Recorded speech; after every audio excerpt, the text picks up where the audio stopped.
You know, I've been around a while, and I've been around the Clintons more than anybody should ever have to be.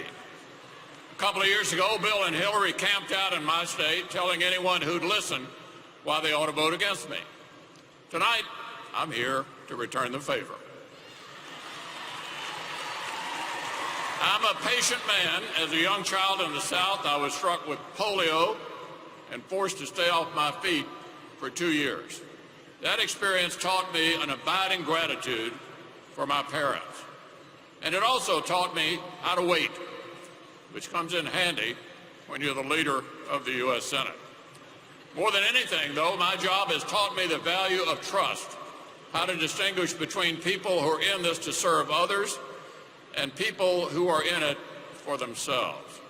I'm here to tell you Hillary Clinton will say anything, do anything, and be anything to get elected president, and we cannot allow it. The American people are tired of hearing about the bounty of government while the cost of caring for a family or meeting daily expenses grows out of reach. Over the past few years, they've seen government abuse their office and get rewarded for it. They've seen the middle class actually shrink. And in the midst of this, they've raised a very simple complaint. Who's looking out for us? It's not Hillary. I've had my differences with Barack Obama, but I'll give him credit for this. At least he was upfront about his plans to move America to the far left. To the far left. Not Hillary. She lied about her emails. She lied about her server. She lied about Benghazi.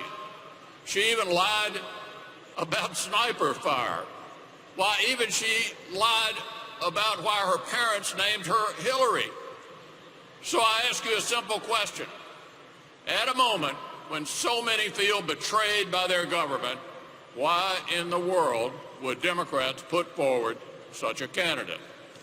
Hillary has changed her positions on so many times, it's impossible to tell where the conviction ends and the ambition begins.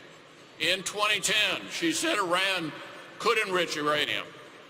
In 2014, she said she's always argued against it. Once a backer of the Keystone Pipeline, last year she opposed it. She used to be against sanctuary cities, then she claimed she was for them, and now we're not sure where she is.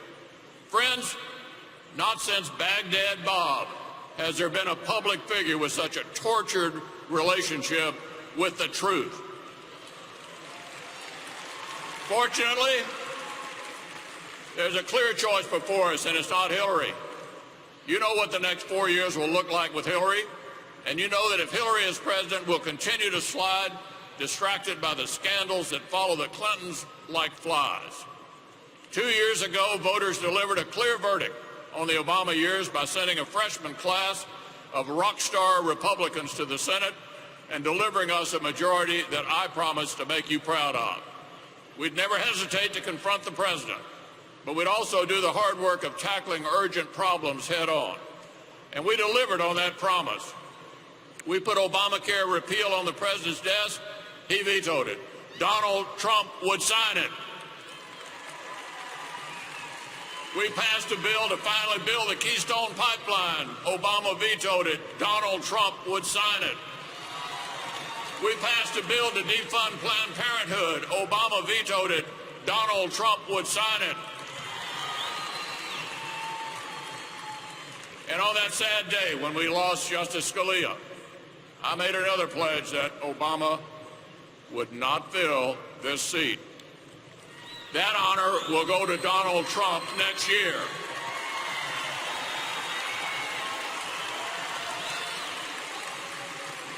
So with Donald Trump in the White House, Senate Republicans will build on the work we've done and pass more bills into law than any Senate in years.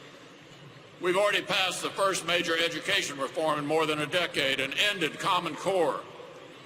We made the first significant reforms to Social Security in 3 decades. We passed a crucial cybersecurity bill. We imposed sanctions on North Korea. We passed the first major highway bill in more than a decade. We passed a bill to combat the scourge of human trafficking. And just last week, we passed the first major law aimed at confronting the heartbreaking explosion of heroin and opioid abuse. So, my friends, keep the Senate in Republican hands, and we'll continue this work. And the remarkable public servants that I'm proud to lead in the Senate will not let you down. But put Hillary Clinton in the White House, and I promise you this, she will double down on the cynical approach that Senate Democrats seem to revel in these days. Here's what I mean. As we sit here tonight, a terrifying mosquito-borne illness threatens expectant mothers and their babies along our southern coast. And just last week, Clinton Democrats in the Senate blocked a bill aimed at eradicating that virus before it can spread. And they weren't finished. They blocked a defense funding bill, a bill that would support the brave men and women who are right now defending us overseas. What in the world do these people think public service is about? I don't know. But I know this. If Hillary Clinton is our president, nothing will change. So tonight I ask you to continue. Let us continue our work. Let us put justices on the Supreme Court who cherish our Constitution.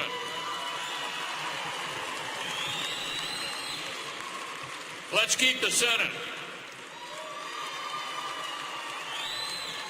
And let's elect a president and a vice president who really believe America is exceptional. Thank you, my friend.